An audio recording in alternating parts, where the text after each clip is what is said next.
സാബു ജേക്കബിന്റെ ഈ ആക്രമണോത്സവത ഉണ്ടല്ലോ, പ്രത്യേകിച്ച് റിപ്പോർട്ടർ ടിവിയുമായി ബന്ധപ്പെട്ടിട്ട്. അതിപ്പം പൂട്ടുമിക്കാറ്.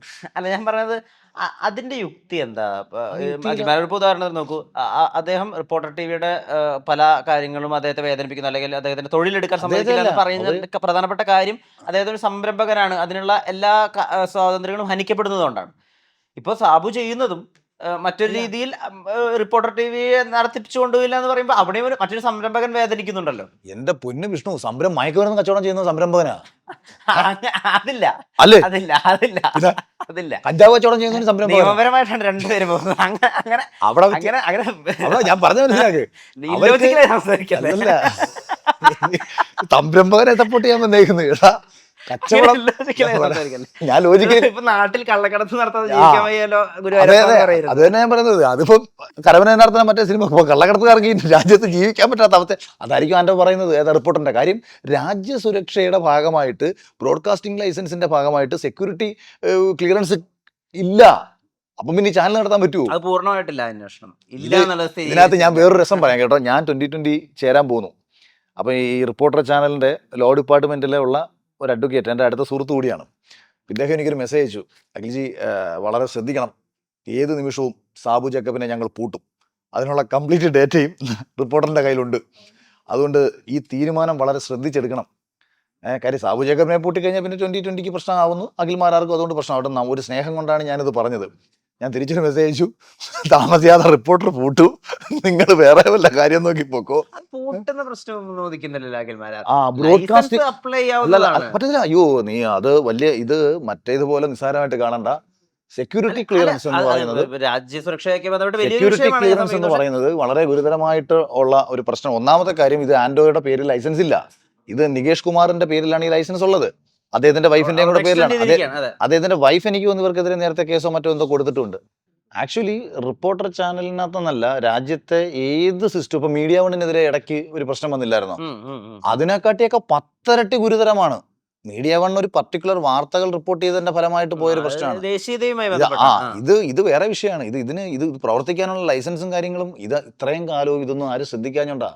സാബു ജേക്കബ് അതിന്റെ കൃത്യമായിട്ട് അതിന്റെ പിന്നാലെ പോയി അതിനെതിരെ കേസ് കൊടുത്തു. പിന്നെ ഞാൻ ചോദിക്കട്ടെ, നമ്മുടെ നാട്ടിലെ മാധ്യമ സംസ്കാരത്തെ ഇല്ലാതാക്കിയ ഒരു ചാനലായിരുന്നില്ലേ ഒരു സമയത്ത് റിപ്പോർട്ടർ ചാനൽ? അതും ഞാൻ വെറുതെ പറഞ്ഞതല്ല. വാർത്ത അവതരിപ്പിക്കുന്നത് ഒരു സർക്കസ് കാർണിവൽ പോലെ ആയിട്ട് പല ആൾക്കാരും ഈ ബിഗ് ബോസിനെ കുറ്റം പറയാറില്ലേ, അല്ലെങ്കിൽ ഇപ്പൊ നമ്മൾ ബിഗ് ബോസിൽ പോയെന്നൊക്കെ പറഞ്ഞ് ആക്ഷേപിക്കാറില്ലേ? എന്താണ് റിപ്പോർട്ടറിൽ നടക്കുന്നത്? 4 പേരിരുന്ന് 4 അഭിപ്രായം പറഞ്ഞ് അങ്ങോട്ടും ഇങ്ങോട്ടും തമ്മിലടിക്കുന്ന കാണാൻ പ്രേക്ഷകർ കൂടി. ഇതല്ലേ ബിഗ് ബോസ്? ബിഗ് ബോസിലെ 18 പേർ 18 അഭിപ്രായങ്ങൾ പറയുമെന്നും അതിന്റെ പേരിൽ ഇവർ കിടന്ന് അടിയുണ്ടാക്കുമെന്നും വിവിധങ്ങളായിട്ടുള്ള ആൾക്കാരുടെ അഭിപ്രായങ്ങളിൽ ജനങ്ങൾ ശരികൾ കണ്ടെത്തണം. ഇതാണല്ലോ ബിഗ് ബോസിന്റെ രീതി. ആലോചിച്ച് നോക്കൂ. മാറുന്ന കാലത്താണ് ന്യൂ ഏജ് ജേർണലിസത്തിനോട് മാധ്യമ പ്രവർത്തകൻ എന്തിനാണ് രാഷ്ട്രീയം പറയുന്നത്? അവൻ സത്യം പറഞ്ഞാൽ പോരെ. ഇപ്പൊ ഈ കഴിഞ്ഞ 8 വർഷം ഞാനൊരു സ്വതന്ത്ര വ്യക്തി, ഒരു സ്വതന്ത്ര ഈ രാജ്യത്ത് ഏറ്റവും സ്വാതന്ത്ര്യമുള്ള ആളാണ് ഒരു സ്വതന്ത്ര ഇന്ത്യൻ പൗരൻ. അവന് മാത്രമേ എല്ലാം തുറന്നു പറയാൻ പറ്റൂ. സർക്കാർ ഉദ്യോഗസ്ഥന് പറയാൻ പറ്റത്തില്ല, ഭരണാധികാരികൾക്ക് പറയാൻ പറ്റത്തില്ല, നമ്മുടെ ജനപ്രതിനിധികൾക്ക് പറയാൻ പറ്റത്തില്ല, ഇന്ത്യൻ പ്രധാനമന്ത്രിക്ക് പറയാൻ പറ്റത്തില്ല. പക്ഷെ ഇതൊക്കെ എനിക്ക് വ്യക്തിപരമായിട്ട് എനിക്ക് പറയാം. ഇനി എനിക്കത് പറ്റത്തില്ല. കാര്യം ഞാനിപ്പോൾ ഒരു രാഷ്ട്രീയ പാർട്ടിയുടെ ഭാഗമായതുകൊണ്ട് എനിക്ക് നിയന്ത്രണങ്ങളുണ്ട്. അപ്പം നിയന്ത്രണങ്ങൾ ഇല്ലാതിരുന്ന ഒരു സ്വതന്ത്ര ഇന്ത്യൻ പൗരന്റെ സ്വാതന്ത്ര്യമായിരുന്നു അഭിപ്രായങ്ങൾ തുറന്നു പറയുക എന്നുള്ളത്. ആ അഭിപ്രായങ്ങൾ തുറന്നു പറയുന്ന സമയത്ത് ചില അഭിപ്രായങ്ങൾ കോൺഗ്രസിന് അനുകൂലമായിരുന്നു, ചില അഭിപ്രായങ്ങൾ BJPക്ക് അനുകൂലമായിരുന്നു. ഓരോരുത്തരും അവർക്ക് വേണ്ടത് സ്വീകരിച്ചു, അല്ലാത്തപ്പോൾ തള്ളിക്കളഞ്ഞു. ഞാൻ രാഷ്ട്രീയം സ്വീകരിച്ച സമയത്ത്, രാഷ്ട്രീയം മാറി എന്ന് പറയുന്നത് ശരിയല്ല, ഞാൻ രാഷ്ട്രീയം സ്വീകരിക്കുന്ന സമയത്ത് അതേ സ്വതന്ത്ര കാഴ്ചപ്പാട് പിന്തുടരുന്ന, ഡെവലപ്മെന്റ്സ് മാത്രം പറയുന്ന ഒരു പൊളിറ്റിക്കൽ പാർട്ടിയിലാണ് ഞാൻ ചേരുന്നത്.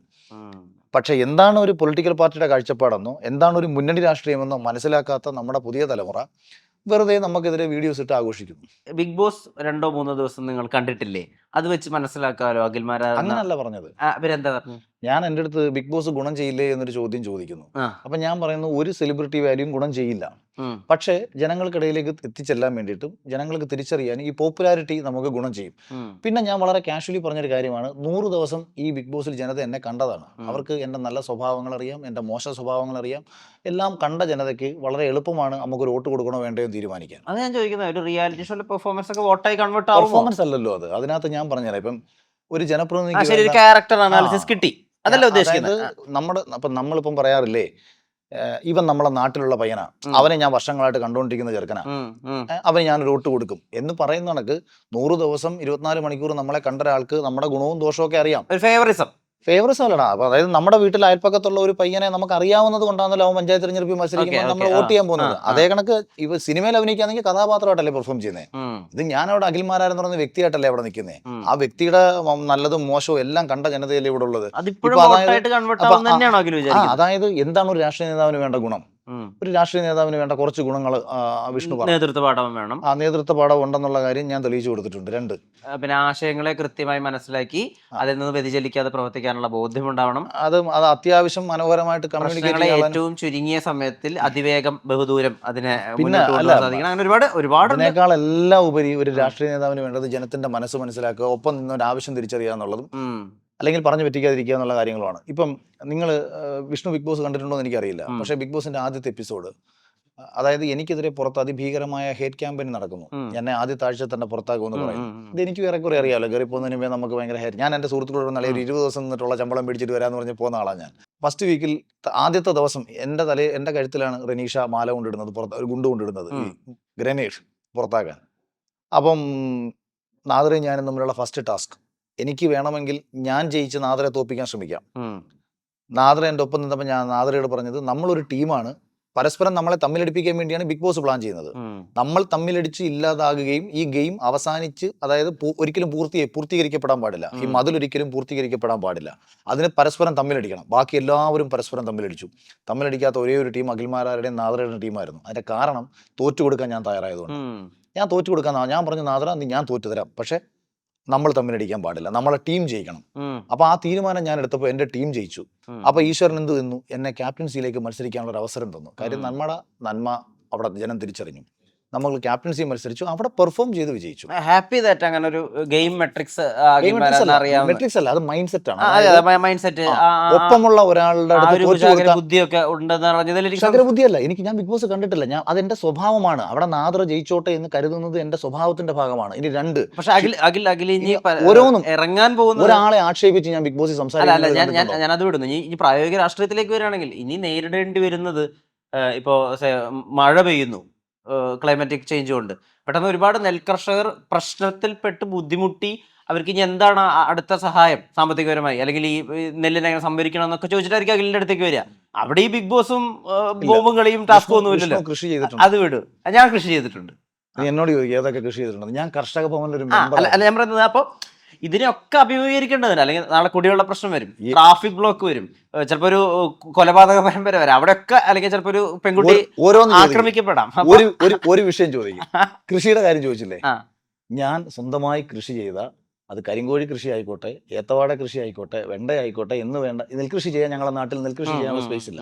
നെൽകൃഷി ഒഴിച്ച് ഒരുവിധപ്പെട്ട ചീനി ഉൾപ്പെടുത്ത എല്ലാ കൃഷികളും ചെയ്തിട്ടുള്ള ഒരാളാണ് ഞാൻ. ഒരു കർഷകനുണ്ടാവുന്ന എല്ലാ ബുദ്ധിമുട്ടും എനിക്കറിയാം. ഞാൻ എൻ്റെ വണ്ടിക്കകത്ത് കൊലയും എടുത്തിട്ടൊരു കടയെ കൊണ്ട് ചെന്നിട്ട്, കടയിൽ നമ്മൾ ഈ കൊല വേണോ എന്ന് ചോദിക്കുന്ന സമയത്ത് ഈ കടക്കാരൻ ഇത് വേണ്ട, ഇതുവരെ കെട്ടിത്തൂക്കിയിട്ട കൊലകൾ, അവിടെ പഴുത്ത് കരിഞ്ഞുണങ്ങി നിൽക്കുന്ന കൊലകൾ ചൂണ്ടിക്കാണിച്ചുണ്ടെങ്കിലേ ഇത് നമുക്ക് എടുക്കാൻ ഇപ്പോൾ പറ്റത്തില്ല, കാര്യം വിറ്റ് പോകുന്നില്ല എന്ന് പറയുമ്പോൾ, കൃഷിഭവനിൽ അല്ലെങ്കിൽ നമ്മൾ രാവിലെ വെളുപ്പാങ്കാലത്ത് വിപണിയിൽ നമ്മൾ കൊടുത്ത് ഇത് വെളുപ്പിനെ അവിടെ നിന്ന് വിറ്റ് പറയുന്ന വിലയ്ക്ക് ഇത് വിറ്റ് കൊടുക്കുമ്പോൾ, ഒരു വാഴയുടെ കന്ന് 10 രൂപയ്ക്ക് വാങ്ങിയിട്ട് ഇത് 2 ആഴ്ച കഴിയുമ്പോൾ തൊട്ട് ആദ്യത്തെ വളവും നമ്മൾ ചെയ്തു തുടങ്ങി, ഇത് ആദ്യത്തെ മുള പൊട്ടി കഴിയുമ്പോൾ തൊട്ട് വളവും ചെയ്തു തുടങ്ങി, മക്കളെ നോക്കുന്ന കണക്ക് വാഴ നോക്കിയിട്ടുള്ള ഒരാളാണ് ഞാൻ. ഫുൾ ടൈം ഞാൻ ഈ വാഴയുടെ പോയി ഒരു കുഞ്ഞില കരിഞ്ഞു കഴിഞ്ഞാൽ ഞാനത് കട്ട് ചെയ്ത് കളയും. അങ്ങനെ നമ്മൾ ഒരു 9 മാസം കൊണ്ട് ഒരു ഏത്തക്കൊല നമ്മൾ ഉണ്ടാക്കിയെടുക്കുമ്പോഴത്തേക്ക് അതിനകത്തുനിന്ന് മാക്സിമം പോയ 9 കിലോ 10 കിലോ ഏത്തക്കൊല കിട്ടും. ഈ 10 കിലോ ഏത്തക്കൊല ആ വാഴ അതേ കണക്ക് നോക്കി നമ്മൾ ഉണ്ടാക്കിയെടുക്കുമ്പോഴത്തേക്ക് ചിലവായിട്ട് വരുന്നൊരു തുകയുണ്ട്, നമ്മൾ വിൽക്കുമ്പോഴത്തേക്ക് നമുക്ക് കിട്ടുന്ന തുകയുണ്ട്. പക്ഷേ ഈ കർഷകന് കിട്ടുന്നതിനെക്കാട്ടി ഏറ്റവും കൂടുതൽ ലാഭം കിട്ടുന്നത് കൃത്യസമയത്ത് വിറ്റുപോയാൽ കച്ചവടക്കാരൻ